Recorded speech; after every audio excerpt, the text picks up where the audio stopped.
Hi everyone, welcome back to my channel. Well, tonight I'm at a friend's house, and to jazz up their party they decided they wanted to add some stargazing to the mix.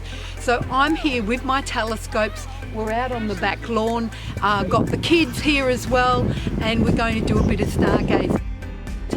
Now, because we have got Easter coming up, it's a great time for families to get away from the city and to go out and get out under dark country skies and do some stargazing.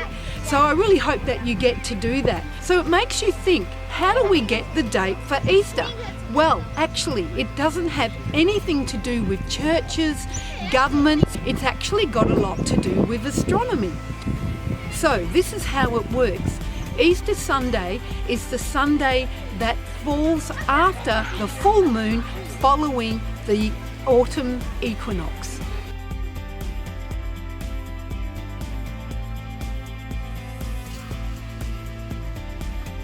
We always have an equinox on or around the 21st or 22nd of March.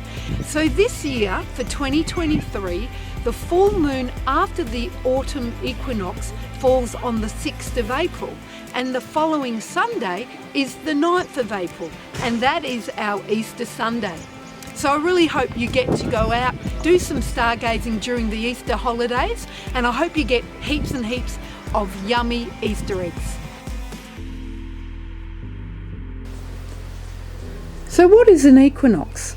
Equinoxes happen twice a year, and on the dates of the equinox, the sun is exactly above the Earth's equator, causing the length of day and night to be exactly the same.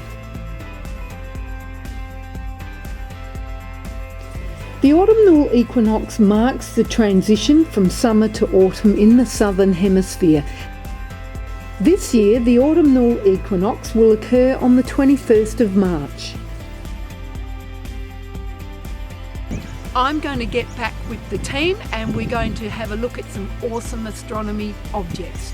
We'll be looking at the large and small Magellanic Clouds. Also Mars is up, so that'll look beautiful. Keep looking up, guys. I'll catch you next time. Anything good to see? One star coming up. Do you know what that one's called?